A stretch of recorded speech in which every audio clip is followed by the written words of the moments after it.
Referendum Autonomia Veneto. Sarà solo un sondaggio?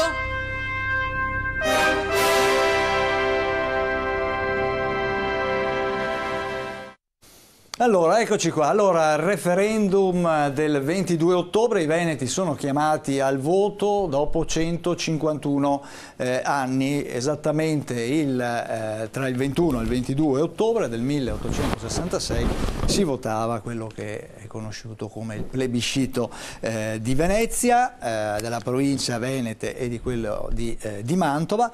Si torna al voto, un referendum che presenta un quesito che molti definiscono troppo generico. Lo vediamo subito, ve lo proponiamo. Abbiamo una piccola grafica che ci riassume, eccolo qui. Vuoi che alla Regione del Veneto siano attribuite ulteriori forme e condizioni particolari di autonomia? Questo è il quesito che ci troveremo sulla scheda elettorale sul quale dovremo esprimerci, o sì o no.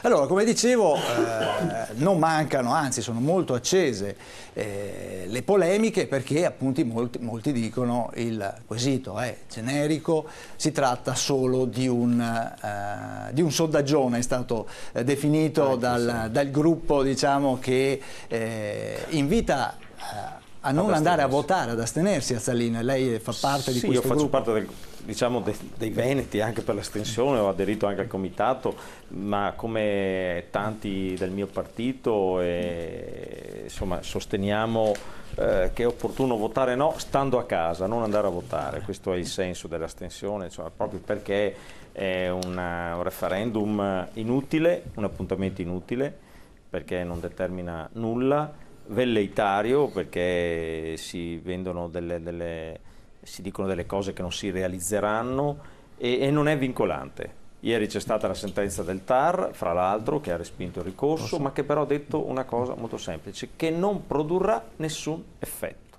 vincolante, punto. Già questo è e poi nella sua premessa, nella sua introduzione, diciamo, a questo dibattito, ha detto un controplebiscito. Sta lì. Il 22 ottobre non è una data casuale, il 22 ottobre è una data in cui la Lega, Zaia e non solo loro vogliono fare il controplebiscito. E questo è, secondo me, non è un ricorso rispetto a un'ingiustizia storica, è un qualcosa di antistorico, ed è un qualcosa che non appartiene a tutti i veneti, ma a una parte dei veneti che hanno, attraverso l'uso referendario e il proscenio regionale, ottenere delle, diciamo, rivincite in qualche modo storiche per l'affermazione di una loro leadership politica su altri piani. Questo è il punto. Quindi un referendum che non ha nessun effetto. Sandona, allora, a lei diamo subito la parola, la possibilità ovviamente di replicare. Cosa possiamo dire? È un'occasione per il Veneto, io prima dicevo, è un'occasione per un cambiamento questo referendum? Sicuramente è un'occasione per un cambiamento, è un'occasione che, aggiungo, i veneti aspettavano da tantissimi anni. È un referendum che è stato approvato un quesito che è stato approvato dalla Corte Costituzionale, perché ricordiamo che poi la Corte Costituzionale non ha permesso di modificare questo quesito che è rimasto così formulato in questa maniera, ma insomma è un referendum, cioè contesto in toto le parole naturalmente di Azzalini, di coloro che vogliono far fallire questo referendum, perché loro principalmente credono nel fallimento del referendum e danno un significato politico di parte che il referendum non ha.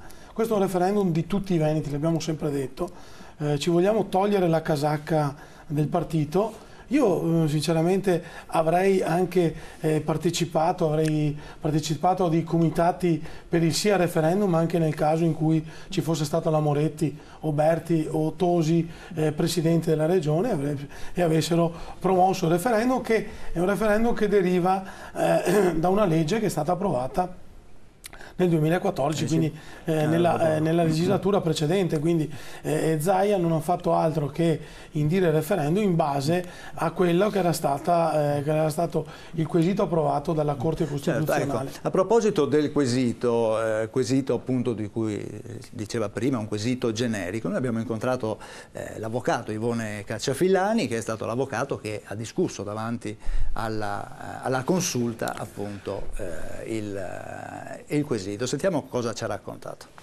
No, questo quesito messo così è effettivamente generico, però il referendum è un fatto, è un atto giuridico, quindi va impostato in un quadro giuridico. Ora, non si può rispondere a questa domanda né parlare di referendum se non si parte dall'articolo 2 dello Statuto della Regione Veneto del 1971, votato dal Parlamento nazionale, il quale afferma che il popolo veneto, importante questa definizione, ha diritto all'autogoverno secondo le sue tradizioni culturali e storiche. Ecco, delle 20 regioni che la Costituzione ha individuato in Italia, 5 sono a statuto speciale e camminano per conto loro. Le altre 15, tra le altre 15 ce n'è una, il Veneto, che è quasi speciale, nel senso che il suo statuto, ed è l'unico dei 15 delle regioni a statuto ordinario, valorizza le tradizioni storiche del popolo veneto. Siccome ho difeso io la regione in Corte Costituzionale e quindi ho parlato io, ecco, mentre parlavo del diritto del popolo veneto, un consigliere, un componente della Corte, cosa mai successa in tutti gli anni di funzionamento della Corte, mi ha interrotto dicendo che avanti alla Corte Costituzionale si può parlare solo di popolo italiano. Io mi sono fermato e dico, beh, signor Presidente, mi rendo perfettamente conto che la Corte Costituzionale può depennare una legge dall'ordinamento e quello cessa di essere legge. Se questa Corte cancella l'articolo 2, io non ho più nulla da dire, perché in effetti l'articolo 116 della Costituzione consente che le regioni trattino di una qualche autonomia speciale, ma finché c'è l'articolo 2 io devo, questa toga mi dà il dovere di difendere l'articolo 2 e a fe mia io parlo del popolo veneto. Il Presidente mi ha invitato a, diciamo, proseguire e abbiamo vinto il ricorso. Su questo punto il popolo veneto ha diritto all'autogoverno secondo le sue tradizioni storiche, punto. Allora, professor Casen, Cacciavillani parla di popolo veneto e ribadisce appunto questo articolo 2 dello statuto regionale e parla anche di regione quasi speciale. Sicuramente Veneto è una regione speciale nel senso che non è uguale alle altre regioni. C'è una storia, solo parlando della Repubblica Veneta, ha 1200 anni di repubblica, quando tutto il mondo girava attorno agli imperi e ai regni, insomma. Cioè, non a caso ci furono le grandi congiure contro Venezia per annientarla, perché Venezia restava una repubblica, e una repubblica per l'epoca, e anche possiamo imparare oggi, era di una perfezione unica.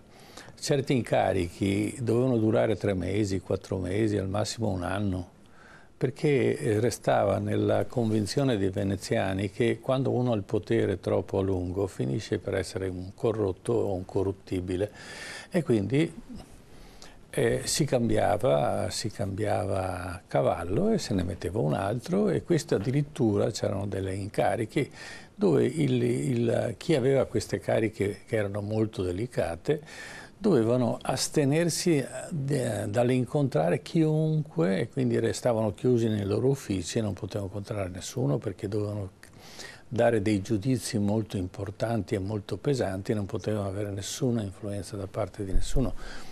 d'altro canto, se noi pensiamo alla grandezza di Venezia, quanto grande è qualche chilometro quadrato, che è riuscita a tenere testa a milioni di persone con battaglie tipo quella di Lepanto, dà la misura di che cosa fosse Venezia, la convinzione del veneziano. La borsa nacque a Venezia, non nacque ad Amsterdam. Il capo, chi gestiva, chi aveva il potere non di gestire, ma di controllare e garantire gli investimenti dei veneziani nelle varie spedizioni, era il Doge. Il Doge non aveva nessun potere, era il garante della Repubblica. E quando il Doge si comportava male, veniva decapitato e la Repubblica diventava più forte. Questo è il concetto. Quando a Parigi viene decapitato il re, crolla il sistema, e lo smagliatura che finirà per far crollare tutti gli altri sistemi. Difatti nel 1820 c'è la riunione di tutte le grandi potenze, vogliono la restaurazione, che non avverrà mai perché è una restaurazione, diciamo, voluta, ma mai di fatto, perché poi andrà a finire come abbiamo visto poi. Quindi Venezia è un punto miliare nella storia. Purtroppo a decapitare la storia di Venezia ci hanno pensato i Savoia. No, i nostri allievi vanno a scuola ma non sanno che cosa è Venezia. Sì, è bella perché c'è il Galla Grande, pieno di turisti, i gondolieri, ma che cosa fosse veramente, come era organizzata la Repubblica non si sa. Ora, da questo bisognerebbe imparare, quindi il Veneto è una regione speciale in questo senso, ha una cultura che è notevolissima, ha opere d'arte, ha la massima densità al mondo di opere d'arte.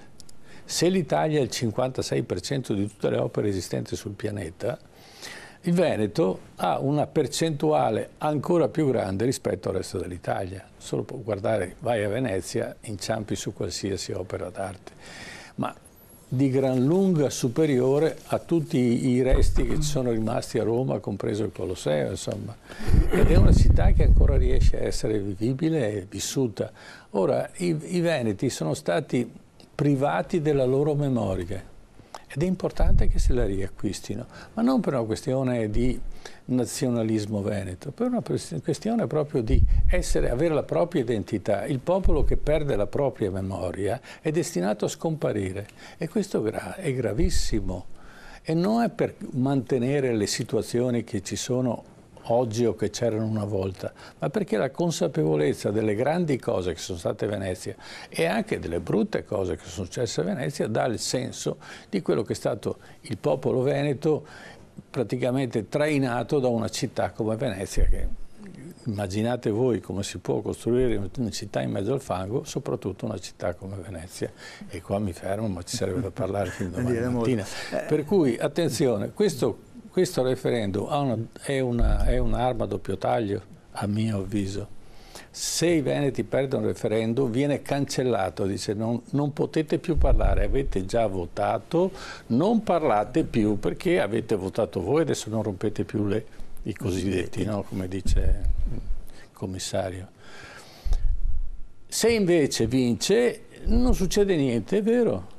Ma si apre una finestra, allora dalla finestra può entrare il sole, può entrare una mosca, ma è una finestra aperta e si può incominciare a ragionare a un tipo di gestione di una regione che è la più produttiva d'Italia, perché il cosiddetto tagliacarne affida al Veneto il 14% del prodotto nazionale. Quindi noi siamo trainanti e noi stiamo pagando una quantità di tasse che giustamente sulla percentuale dei nostri utili, ma che sono sproporzionate rispetto ad altre regioni che invece assorbono queste tasse ma non danno in cambio nulla.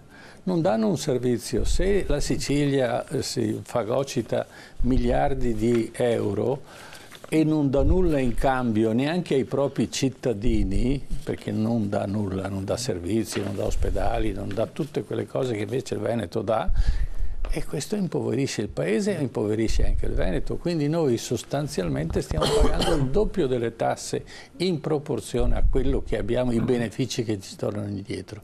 Questo è un principio di eguaglianza che va sottolineato e sta ai politici trovare la soluzione.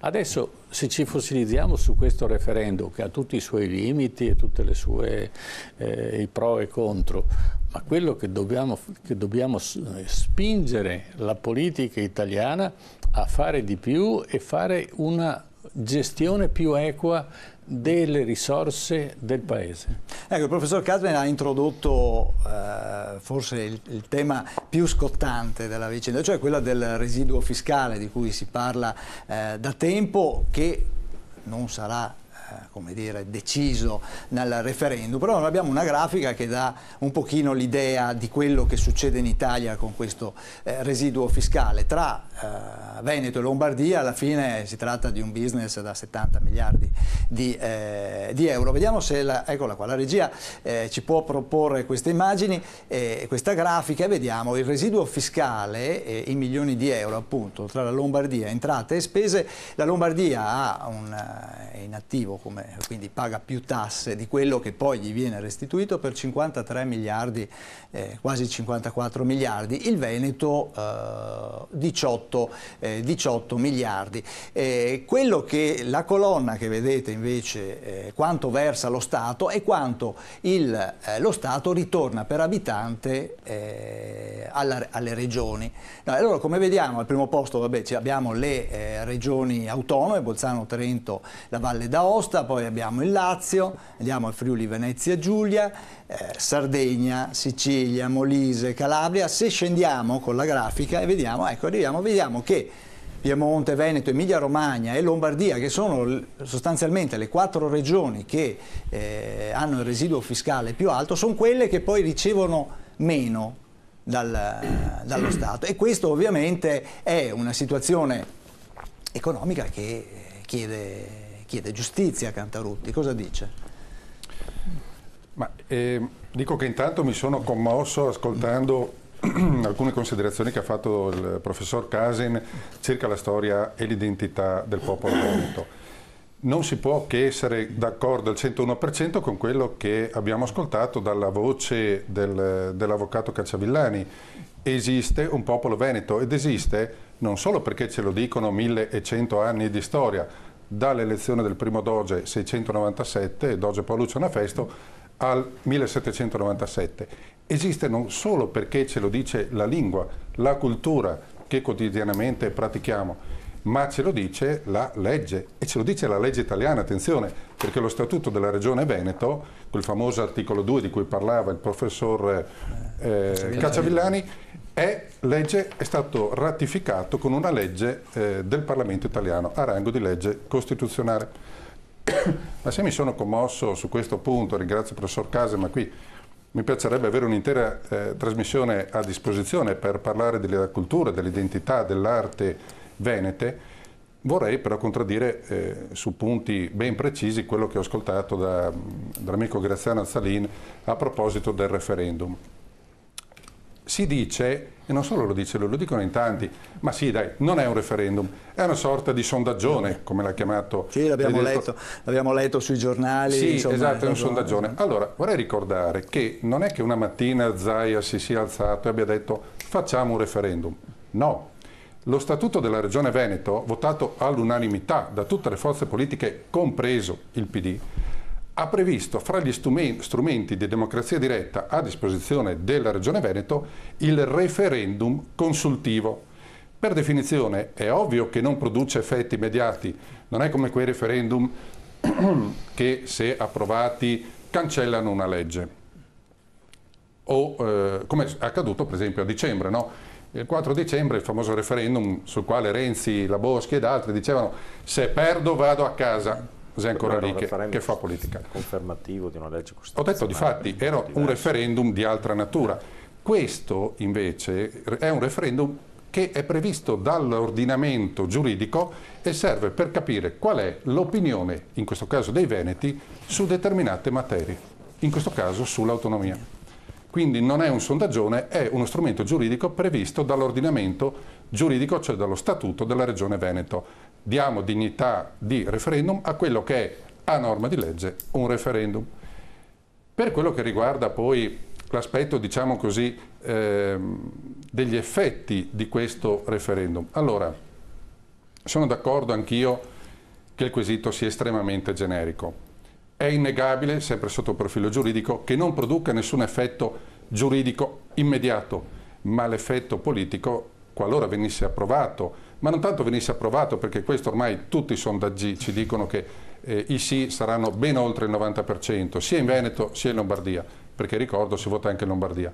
Bisogna vedere l'affluenza alle urne. Quanto sotto il profilo esatto dell'affluenza alle urne. Allora, come movimento Indipendenza Noi Veneto, Grande Nord, noi siamo assolutamente a favore del sì e invitiamo ad andare a votare, lamentando che cosa? Lamentando uno scarso coraggio, questo devo dirlo, da parte dell'attuale governance del Veneto, a cominciare dal presidente Luca Zaia, perché ancora non ci ha detto cosa farà il 23 di ottobre, ossia il giorno dopo, che dovesse aver ottenuto il risultato auspicato, cioè una grande maggioranza di sì a fronte di una grande affluenza alle urne. In che modo darà concretezza a questo referendum?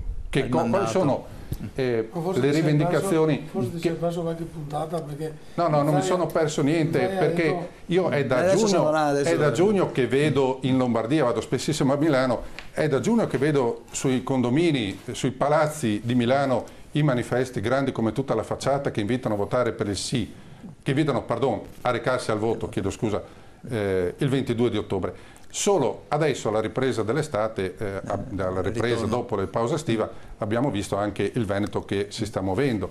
Noi abbiamo creato di fatto i comitati 23 ottobre per cominciare a dare dei suggerimenti di propulsione concreta dell'autonomia. Il caso Vaccini, di cui si parlerà dopo, è purtroppo un esempio un po' triste di questa rivendicazione di autonomia. Certo, San Donaldo, dopo... Io non vorrei mettere insieme tutte queste cose, ma Zaia ha sempre detto che nel caso di voto schiacciante per il sì e anche di importante affluenza alle urne, lui come Presidente della Regione andrà a chiedere esattamente tutte le 22 le materie previste dall'articolo 117 della Costituzione, che sono quelle per cui appunto si fa il referendum. Se volete ve le leggo, ma sono 3 materie di concorrenza, cioè sono 3 materie di competenza esclusiva dello Stato e le altre materie invece sono, le altre 19 materie sono di competenza concorrente già con le regioni. Quindi Zaia andrà semplicemente a chiederle tutte a favore della regione e le relative risorse, che sono stimate in qualche miliardo di euro. Quindi questo sarà oggetto di contrattazione successiva. Poi per venire al significato, che è un significato politico, no? È anche un significato diciamo fattivo, è un significato oggettivo, cioè la Brexit era un referendum consultivo. Cioè qualcuno si dimentica che la Brexit o il referendum sull'indipendenza della Scozia, che purtroppo è fallito, erano dei referendum esattamente consultivi, come il referendum veneto. Sentiamo Azzalin. Partiamo proprio da qui. Guardate cosa ha portato la Brexit. Partiamo proprio da qui. La Brexit, un referendum consultivo, cosa ha determinato? Quindi voglio dire, tra l'altro, questo è un referendum pericoloso sotto determinati aspetti, perché strizza l'occhio all'indipendentismo, e Zaia non ha fatto mistero del fatto che l'autonomia è la via per arrivare all'indipendenza, perché il suo esempio è la Scozia. Questo ha detto Zaia, non l'ha smentito, l'ha dichiarato più volte. Allora io mi domando, queste tesi cosa hanno a che fare con maggiori livelli di autonomia che andrebbero contrattati con lo Stato attraverso un confronto, attraverso un percorso previsto dalla Costituzione? È evidente che se tu ricerchi lo scontro con lo Stato, lo scontro all'interno del Paese, la divisione all'interno del Paese, non puoi poi ricercare quello che deve essere invece attraverso un confronto, un accordo per poter gestire, diciamo, in quanto regione virtuosa, eccetera, eccetera, determinati livelli di autonomia. Su questo non si discute, perché questo di fatto in qualche modo dà corso a quella che è una truffa politica. È una truffa politica. Una truffa è far intendere con artifizi o raggiri un qualcosa che non è. E Questo sta succedendo perché se chiediamo a qualsiasi cittadino cosa va a votare il 22 di ottobre e cosa si determina, pensa di avere all'indomani l'autonomia di Trento e Bolzano. Questa è la truffa politica. Perché non è chiaro, non viene detto questo e la Corte Costituzionale, con tutto il rispetto dei costituzionalisti che hanno difeso il Veneto, non poteva dire di no, perché il quesito, tra l'altro non voluto dalla Lega, perché non era in una proposta di legge vostra, perché la vostra legge era per l'indipendenza ed è stata, diciamo, bocciata, ed è stata bocciata, no. Riprende una frase della Costituzione e dice chiaramente che è una mera facoltà politica per esercitare una pressione, però che non determina nessun, diciamo, approdo, non è vincolante, non, in qualche modo è anteriore ed esterno, cioè non in qualche modo... Ma allora perché opporsi? Perché opporsi? Allora, Zaia doveva venire in Consiglio, si doveva discutere su quali materie aprire una trattativa, e dopodiché si apriva la trattativa e dopo tu andavi a consultare i cittadini veneti. Con Caltarutti invece che dice... si è scelto un percorso diverso, senza indicare le materie, senza indicare le risorse e chiedendo una cosa improponibile. Perché quando io dico voglio tutte le materie e in più voglio i 9 decimi delle tasse che i veneti pagano, sappiamo benissimo che questa è una proposta irricevibile da parte dello Stato, ma che peraltro lo Stato ha già sconfessato, perché bocciando gli altri quesiti, caro collega, no, alla fine perché li ha bocciati? Quindi secondo lei gli altri quesiti sono stati bocciati e quindi riguardavano il discorso delle risorse fiscali, certo, in qualche modo che andavano allo Stato, e riguardavano, diciamo, situazioni che vanno ad alterare gli equilibri e i rapporti anche all'interno della Repubblica, per cui quelle erano le motivazioni che la Corte ha già dato, per cui è evidente che tu non puoi andare in quella direzione. È evidente. No. È evidente che puoi andare in quella direzione, lo sai benissimo. Non è così da un punto di vista proprio... E nella sentenza della Corte non c'è scritto quello che ha detto l'avvocato Cacciavillani, perché non c'è scritto che noi andiamo a votare perché abbiamo diritto all'autodeterminazione, all'autogoverno. Nella sentenza non c'è scritto. Queste parole non ci sono scritte. Attenzione. Non è vero quello che dice adesso che cioè che la Corte ha detto che non si possono avere maggiori risorse. Ha detto che la richiesta di maggiori risorse non può essere fatta con un referendum, ma va contrattata. Quindi, come prevede la Costituzione, no? Come prevede la Costituzione, ma quindi allora perché noi spendiamo 14 milioni per farci dire quello che già sappiamo? Eccola qui, arriviamo al dunque, la spesa di 14 milioni. Mi sembra di sentire, direttore, quello che abbiamo detto prima a proposito di Khrushchev, no? Khrushchev, il famoso centralismo democratico di sovietica memoria. C'è un gruppo di persone al centro che deve decidere e può decidere tutto nella convinzione che possa decidere per il bene del popolo. Allora, vogliamo dare la parola al popolo, santo Dio? Cosa c'è di sbagliato a dire consultiamo il popolo? Mi darà un parere. Può piacere o non piacere, in Svizzera votano, chiamano alle urne gli elettori, anche per decidere se fare o non fare un traforo su una montagnetta. No, in Svizzera decidono il referendum. Sì, ma chiamano, non dobbiamo avere paura di chiedere il parere del popolo, al quale poi bisogna però attenersi, perché in Italia troppe volte siamo stati abituati ad abrogare il Ministero dell'Agricoltura, diventa Ministero delle Politiche Agricole, certo, ad abrogare il finanziamento dei partiti ed è diventato rimborso spese, quello che è. Cominciamo a rispettare la volontà del popolo e temiamo che cosa? Di spendere 14 milioni? Ma cominciate a togliervi 1.000 euro al mese, sono finanziati in 2 anni per sentire che cosa dice il popolo. Sappiamo bene che la volontà del popolo è quella di avere più autonomia. Entriamo nel merito. Perché dobbiamo spendere 14 milioni quando abbiamo problemi anche di risorse? È dal 2001 che il Veneto chiede maggiori forme di autonomia. La porta dell'autonomia al Veneto, perché c'era un tavolo in corso e lui è andato al governo e poi Berlusconi ha detto no, non c'è bisogno di questo e si è fermato. Se vuoi che andiamo a discutere la bugia che lo Stato è sordo. Lo Stato è stato sordo, che in questo abbia delle responsabilità anche il centrodestra, compresa la Lega che ha governato, è un dato di fatto. No, fino ad oggi un attimo, abbiamo sentito parlare loro, se si può dire anche qualcosa.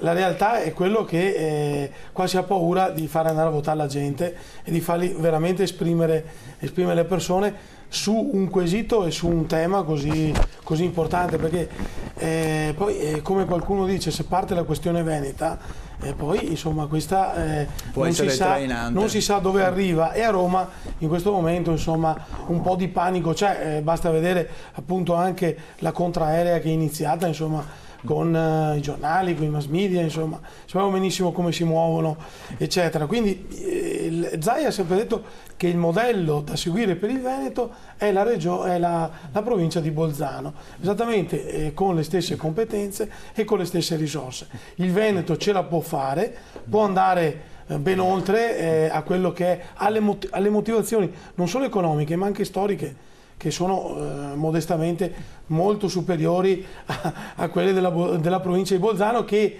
è uno dei territori a statuto speciale che ormai drena, diciamo, moltissime risorse allo Stato, e allo Stato centrale, e fa anche concorrenza sleale nei confronti, per esempio pensiamo degli operatori turistici del Bellunese o di altre situazioni simili. Belle difficoltà le conosciamo. Ed è in questo momento non c'è una ragione, è antistorico il motivo per cui c'è una specialità di questo tipo a Bolzano. Allora la chiediamo anche noi e crediamo che loro siano un modello da seguire e anzi anche da migliorare. Ecco che la maggiore autonomia in Veneto consente un governo migliore, perché la vulgata che noi siamo i migliori, no, intanto non è vero. Tant'è che le cose andrebbero verificate e discusse, perché se vogliamo parlare di infrastrutture, collega, vediamo i soldi che abbiamo speso per la pedemontana, vogliamo parlare di grandi opere, volevo far intervenire, hanno fatto in Sicilia, vogliamo parlare di banche, è un'opera dello Stato, non è un'opera veneta. Facciamo sentiamo anche il professor Casen. Allora io partirei da un concetto che i cittadini hanno lo stesso diritto. I cittadini italiani hanno lo stesso diritto e hanno gli stessi doveri. Allora non capisco perché il trattamento da un punto di vista così di investimento pubblico in Sicilia è esponenziale rispetto a quello che viene nel Veneto. Ma questo, attenzione, non è di oggi, è di sempre. E mai il Veneto, salvo Rumore, Bisaglia, solo due figure così, espresse una politica vera pur avendo un peso economico e un peso operativo notevole. E parliamo di storia.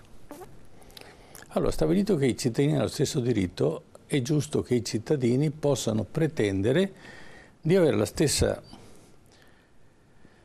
la stessa autonomia che hanno il Trentino e l'Alto Adige.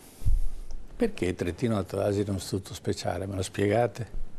Perché è a statuto speciale, quindi è a statuto speciale. Ma nessuno si attarda a spiegare perché il Trentino e l'Alto Adige sono a statuto speciale. Perché c'era un certo De Gasperi, che era trentino. Sì. Peraltro lui aveva un'esperienza politica precedente, perché era un politico che frequentava il Parlamento di Vienna ancora prima della Prima Guerra Mondiale, perché era stato eletto come rappresentante della zona che occupata dagli austriaci, e quindi lui era già un politico e ne dimostrò poi l'esperienza quando fece i primi governi. Ma la Sicilia perché ha un trattamento speciale? Allora non ricordiamo che c'è stato un bandito Giuliano e non ricordiamo, poi cancellato dalla storia perché infame, perché aveva ammazzato, perché Portella della Ginestra lo dimostrò quello che era effettivamente il bandito Giuliano, ma la stessa cosa succedeva in Trentino Alto Adige. Quante bombe sono state messe? Fintanto che è stato detto va bene, lasciamoli liberi, però fecero il trucco. Se noi diamo indipendenza a Bolzano, la maggioranza è tedesca. Allora facciamo una regione mescolata, Trentino, Trento e Bolzano, siccome a Trento ci sono più cittadini, quindi nella regione sarà una gestione prevalentemente italiana. Queste sono le origini di queste due regioni, e così vale per molte altre regioni, perché hanno avuto la forza, no, di dimostrare che volevano un certo tipo di trattamento diverso. Ma scusate, perché oggi non riportiamo queste regioni a una situazione di normalità, visto che questa grande crisi che nasceva dopo la Seconda Guerra Mondiale è sparita, no? Allora, o creiamo delle regioni e tutte le regioni devono essere trattate alla stessa maniera, oppure oggi stiamo consolidando una discrasia, una difformità che è palese, solo non viene citata, quindi non c'è, e oggi la diciamo. Signori, il Veneto è maltrattato, oppure viene trattato in maniera superlativa regioni che non se lo meritano. Esatto. Ma perché, scusate, la regione Trentino va dall'imprenditore, dall'albergatore, dice quanti soldi vuoi per ristrutturare il tuo albergo? Ma non saprei dove mettere, no, perché ci sono, non sappiamo dove metterli, questa è la situazione, per cui le regioni, Cortina perché vuole andare sotto Trento? Perché sono i soldi, ma sono soldi, attenzione, che non vanno allo Stato, rimangono in regione, va bene. Ma i soldi che mancano allo Stato, e lo Stato è in deficit, ma è una questione storica, dobbiamo ringraziare Rumor, Bisaglia, tutte quelle persone, Giulio Andreotti, che mangiarono come dei vampiri il sangue dell'Italia. Bene, allora, perché questi soldi che lo Stato ha bisogno non vengono tolti dalle regioni ricche? Perché il Trentino-Alto Adige è una regione straricca. Allora, vogliamo dare un segno di, non dico di autonomia, alziamo la testa e diciamo, bene, vogliamo anche noi un'eguaglianza, rimettiamo il contatore a zero, siamo tutti uguali e ognuno corre per quello che è in grado di fare, perché primo dobbiamo sostenere lo Stato, noi veneti, Secondo, lo Stato non viene sostenuto da Trento e da Bolzano, non viene sostenuto dalla Sicilia, anzi lo affondano lo Stato, aumenta il deficit dello Stato a causa delle regioni che hanno dei trattamenti speciali tipo Sardegna o cose di questo genere. E non c'è motivo, ripeto. La seconda cosa, il Veneto viene regolarmente impoverito. Noi non possiamo nemmeno aiutare Venezia a una ristrutturazione. Venezia sta crollando, Venezia sta cadendo a pezzi e non ce ne rendiamo conto perché vediamo le fotografie, sono molto belle, ma ci sono le case vuote, tra poco ci andranno i migranti perché purché ci sia qualcuno ci metteranno qualcuno dentro, i veneziani non ce ne sono più. Allora, se io investo nel Veneto, il Veneto è vero che diventa più ricco e paga anche più tasse, ma se io impoverisco la struttura veneta, allora no. E il Veneto è giusto che abbia una sua criterio di gestione e poi sta ai cittadini veneti mettere, diciamo, il pepe sul posto giusto a tutti i politici, chiunque sia, di destra, di sinistra, Lega, non Lega, non me ne frega niente. Il politico deve dare il massimo della capacità produttiva della regione, che di per sé stessa ha un istinto di sviluppo che è autonomo. Il Veneto crea ricchezza per conto suo, non ha bisogno di politici. Quando mai è arrivato un contributo nel Veneto da parte dello Stato all'epoca della del dopoguerra? I veneti si sono rimboccati le maniche. Quando c'è stato, parliamo non del Veneto ma del Friuli perché poi c'è una contiguità, quando c'è stato il terremoto del Friuli, chi mai ha chiesto contributi che lo Stato desse i soldi? Lo Stato disse vi mandiamo i soldi. Quando arrivarono i soldi, dopo 3 anni, finirono in banca perché i friulani si erano già costruito tutto, si erano dati una mano, non stavano lì a piangere, non c'era bisogno del Renzi della situazione che dice adesso facciamo tutto noi, facciamo tutto noi. No, perché anche questa frase, ci siamo noi, vi daremo una mano, abbassa il livello di autosufficienza della volontà, allora voglio farlo, ma non solo, e questo dà questa indipendenza non del Veneto ma delle regioni dà l'idea dopo il terremoto. Non si è tolta una pietra che è caduta ad Amatrice, perché la burocrazia non ha ancora dato la possibilità di togliere una pietra, perché non si sa mai che ci sia un criminale sotto, no? E questa mentalità, il terremoto di Ischia, cosa pazzesca.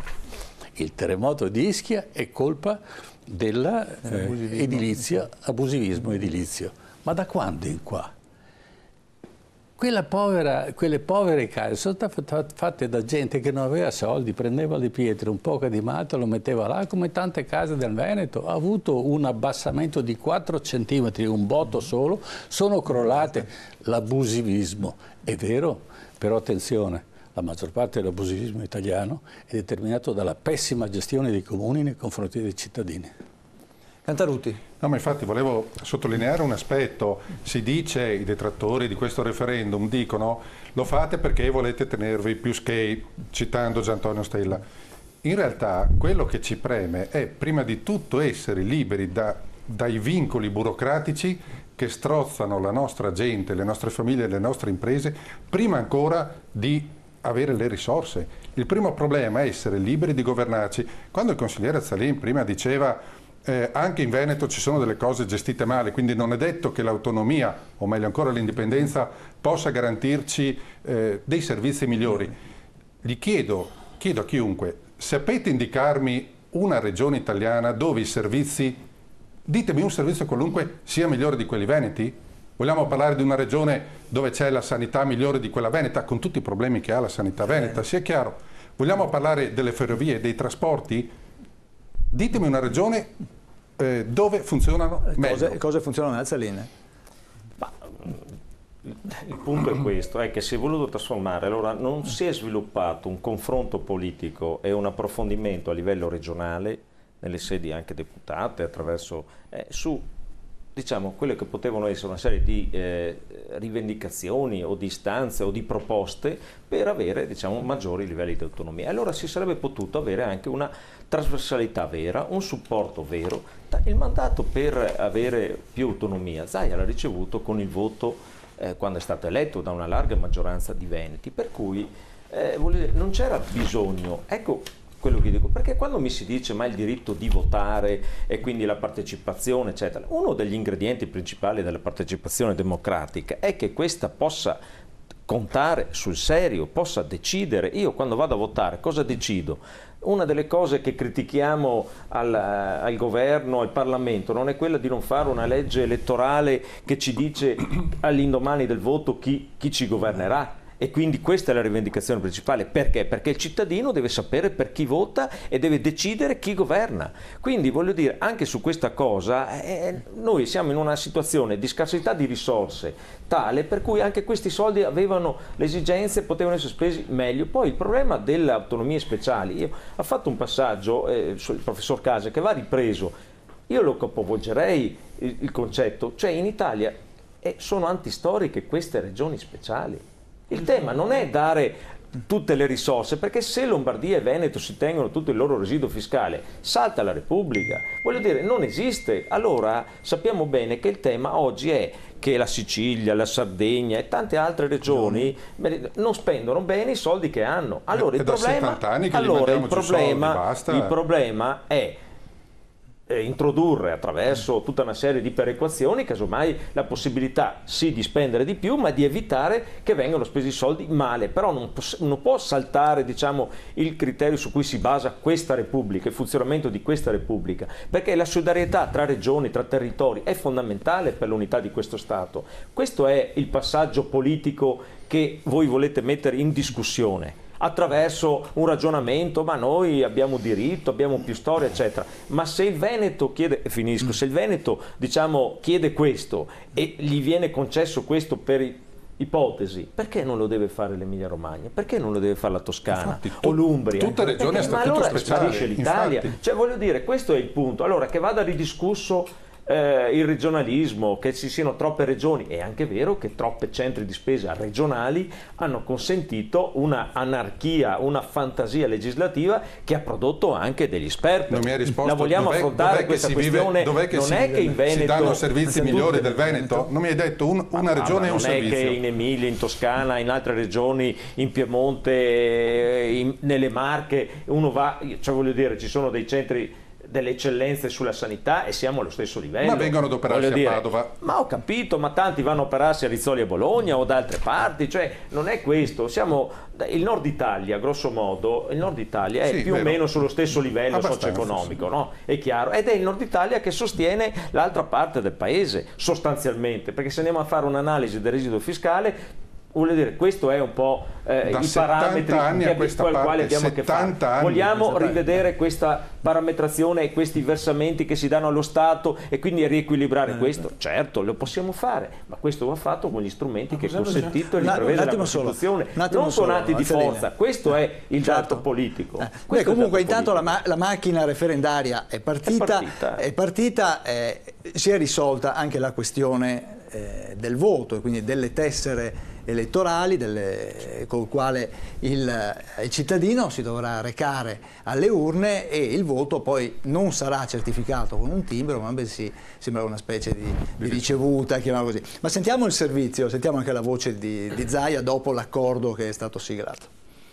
I veneti che decideranno di andare a votare al referendum per l'autonomia della regione dovranno portare la tessera elettorale, sulla quale però non sarà apposto alcun timbro, ma sarà consegnata una ricevuta. È quanto emerso oggi all'incontro tra il governatore Zaia e i prefetti, nel quale è stata firmata anche l'intesa relativa a competenze e attività di ciascun ente in previsione proprio dell'Election Day. Anche Ministero e Prefetture quindi collaboreranno con la regione dal punto di vista tecnico e organizzativo per garantire un'adeguata preparazione prima e un corretto svolgimento poi delle operazioni referendarie. La gestione dell'ordine pubblico ai seggi, la disponibilità delle sedi scolastiche per fare il referendum, l'apertura dei municipi il giorno del referendum e molto altro ancora. Si è discusso poi anche dei casi particolari di Belluno e Venezia, dove si vorrebbero aggiungere i referendum rispettivamente per l'autonomia della provincia e per la separazione tra Venezia e Mestre. Comune di Venezia, massimo entro giovedì abbiamo definitivamente questo parere legale che ci darà uno spaccato di tutto quello che c'è in piedi, ricorsi, controricorsi e quant'altro per un eventuale election day. Per quanto riguarda Belluno, da parte nostra c'è la totale e piena disponibilità, ci serve il bollino da parte del Ministero che ci dice che si può fare.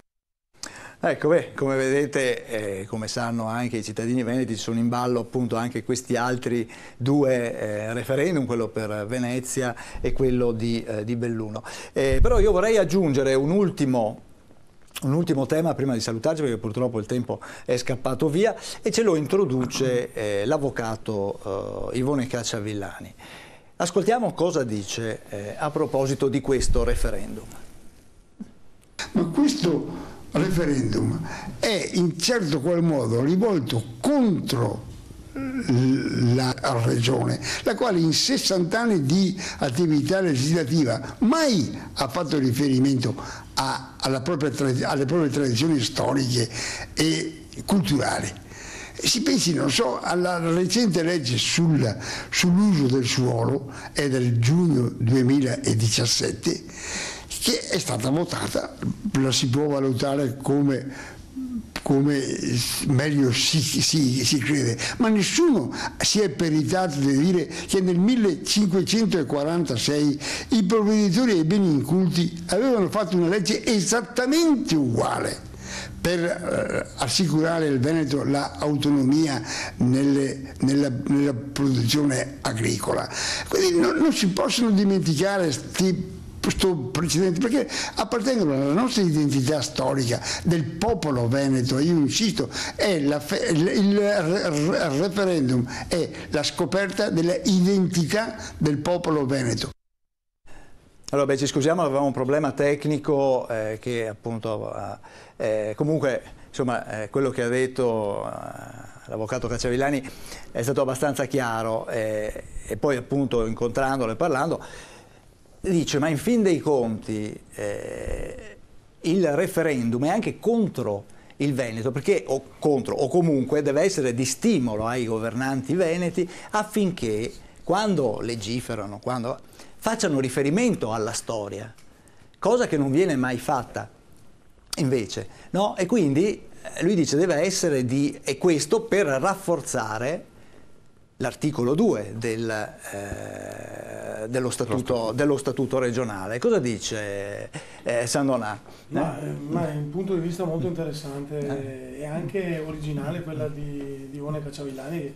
Sappiamo che oltre a essere un grande avvocato amministrativista è anche un notevole studioso storico della Repubblica di Venezia e anche delle leggi veneziane. Lui ha fatto vari libri, raccolte anche sulle istituzioni che c'hanno a Venezia. Ecco, ma secondo lei la Regione doveva come dire, mettere in evidenza maggiormente i collegamenti storici, ad esempio anche a livello normativo? No? Lui ha detto c'era una legge che era... Si può anche fare anche questo, dopo magari arriva Azzalin, ci dice che è una cosa ridicola. Come quando abbiamo fatto il Consiglio regionale che ricordava i 220 anni della caduta della Repubblica, e quello che diceva prima l'avvocato Cantarutti, l'infausto giorno, 220 anni della caduta della Repubblica di Venezia, è stata definita, diciamo, dalle opposizioni una cosa ridicola, così una carnevalata quasi.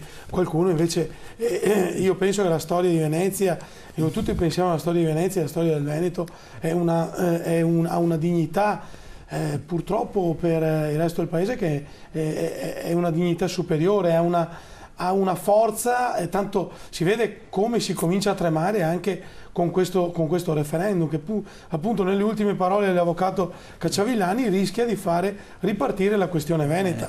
E questo è il punto, è il cosiddetto fuoco che è sotto, diciamo, le bronze, che sembra non ci sia nulla, e invece c'è un qualcosa che magari arde e che può ripartire da un momento all'altro. Ecco. È un qualcosa che fra l'altro non ci viene insegnato a scuola, non conosciamo, come diceva prima il professor Case, non conosciamo a fondo la storia del nostro territorio e la storia anche della nostra Repubblica di Venezia, che è una storia gloriosissima, è una storia, è stato un baluardo di civiltà occidentale, a suo modo molto originale, molto diverso anche da quello che è anche l'attuale Repubblica Italiana e l'attuale nostra storia contemporanea. Quindi è una cosa molto, molto delicata. Io volevo però fare un passaggio a quello che aveva detto prima Azzalin, cioè non è che adesso il territorio, cioè ci sono anche varie forme di solidarietà anche nei paesi europei, basti che pensiamo alla Repubblica Federale Tedesca, dove c'è una sussidiarietà diretta fra i singoli land, cioè i land più poveri aiutano i land più ricchi e li aiutano con degli avanzi che sono determinati ogni anno. Il Veneto ha un avanzo che è circa il doppio rispetto a quello della Catalogna, che va a votare fra qualche settimana. Certo, è circa il doppio. I catalani sono sorpresi ogni volta che vedono questi dati economici, perché loro rivendicano molte più risorse da Madrid rispetto a quelle che hanno, quindi la rivendicazione economica nell'ambito anche della Catalogna ha un peso enorme. E noi veneti cosa dovremmo dire? Andare a votare. Flash, guardi, io riconosco alla Lega, Zaia, cioè voglio dire, un'abilità politica nel, diciamo, in qualche modo caratterizzare un po' le loro iniziative, eccetera. È l'unico partito identitario rimasto vero. Io questo non lo conosco, si vede, e su questo hanno impostato la legislatura come regione e anche tutta una serie di provvedimenti che vanno in questa direzione. Che poi questo referendum e quello che fanno sia il vero interesse di tutti i veneti, che non sono solo quelli che la pensano come te, no, voglio dire, ce ne passa, tanto più oggi che viviamo in un'epoca, voglio dire, di globalizzazione, laddove l'orizzonte non può essere la regione, ma addirittura neanche gli stati per tanti aspetti, ma deve essere l'Europa. Allora, rispetto a questo noi dobbiamo rapportarci, eccetera, e non pensare di essere autarchici e rivendicare, eccetera. Allora, ragioniamo in termini, diciamo, un po' più guardando in faccia alla realtà. Questo è quello che io contesto, è proprio una visione culturale rispetto al vostro approccio. Ma non mi sembra che le province autonome di Trento e di Bolzano o le regioni a statuto speciale come il Friuli siano isolate per il solo fatto di essere speciali. Quello che chiede il Veneto è semplicemente di poter essere allo stesso livello delle altre regioni. Non devono tutte le regioni essere a statuto ordinario, viceversa devono essere tutte a statuto speciale, cioè la regione si amministra, fa tutto quello che deve fare e versa una parte congrua per le esigenze dello Stato centrale, non come avviene oggi che tutto va allo Stato centrale e ci restituisce una parte non congrua di quello che ci spetta. Professor Casen, chiudiamo con lei. Sull'europeismo io ho un pensiero strano. Bisognerebbe convincere la Merkel che è in Europa e noi non siamo in Germania. L'Europa non è la Germania, siamo europei anche noi e abbiamo sempre dimostrato di essere in grado di essere produttivi. Allora che poi, e faccio una chiosa, il meridione sia stato ridotto come è stato ridotto è la politica della guerra fredda, è la politica di una democrazia cristiana che non ha saputo gestire e si è appoggiata a tutte le mafie possibili e immaginabili per poter tenere in mano il potere. E questa è storia ormai. Ma al di là di questo,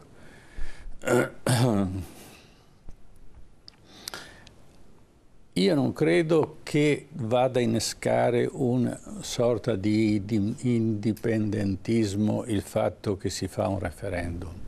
Poi ognuno può vederla a modo suo, cioè nel senso che uno vuole una maggiore indipendenza, uno vuole un po' meno indipendenza, dice basta che noi riusciamo a gestirci meglio. Quindi la cosa principale è comunque il capire se c'è un pensiero comune, ma non un pensiero dire noi siamo i veneti, tutti gli altri sono cretini, no? Perché questo è razzismo, o noi siamo i veneti e vogliamo andare per conto nostro, perché questo è oggi nella globalizzazione, giustamente come è stato detto adesso, è impossibile che ci possa essere una regione, un paese che voglia fare per conto suo. Il problema è che nel dettaglio, nella regione, ci vuole una maggiore gestione del territorio, maggiore gestione delle risorse, maggiore gestione della produttività. Certe produttività vanno protette e il protezionismo, che è un eccesso della protezione, un certo tipo di protezione va comunque esercitata con gradi diversi. È quello che faceva la Repubblica Veneta. Quelli che lavoravano il vetro non potevano mica uscire da Venezia. Gli inglesi, attorno alla fine del 1500, riuscirono a catturare, diciamo, a invogliare, e scapparono due che lavoravano il vetro e andarono a Londra e nacque una fabbrica che concorreva notevolmente con l'esportazione della vetreria veneziana. Il patrimonio, il mantenere il patrimonio produttivo, non come sta facendo adesso che la gente va in Austria, va in Cecoslovacchia, va in Cina a produrre. Non si fa così, produciamo in Italia, manteniamo in Italia determinate cose. I giapponesi lo hanno fatto per primi portare le fabbriche in Cina, però il know-how l'hanno tenuto, non sono andati lì a fare tutto. Mandavano quelle cose che costavano molto e producevano poco e quindi non creavano un'esperienza al paese cinese che sarebbe diventato concorrente. Noi lì stiamo portando tutto il nostro know-how, tutte le nostre capacità e non stiamo difendendo quelle venete e quelle italiane. E allora bisogna stare attenti. Bisogna stare attenti perché non è facile fare queste operazioni e credo che la nostra politica non sia in grado oggi di capire cosa sta succedendo a livello di globalizzazione. Bene, allora ci fermiamo qui per quanto riguarda il tema del referendum, ma ci torneremo sicuramente, abbiamo ancora tempo prima del 22 ottobre per spiegare a voi telespettatori che cosa andremo a votare, dove ci sarà possibile la trattativa, cosa potrebbe portare un esito positivo del referendum o viceversa un esito negativo. Grazie a Luciano Sandonà della Lega Nord, grazie all'avvocato Cantarutti, grazie a Graziano Azzalin, grazie di essere stati qua con noi. Adesso un break pubblicitario, rientriamo e parleremo allora della legge Lorenzin. A tra poco.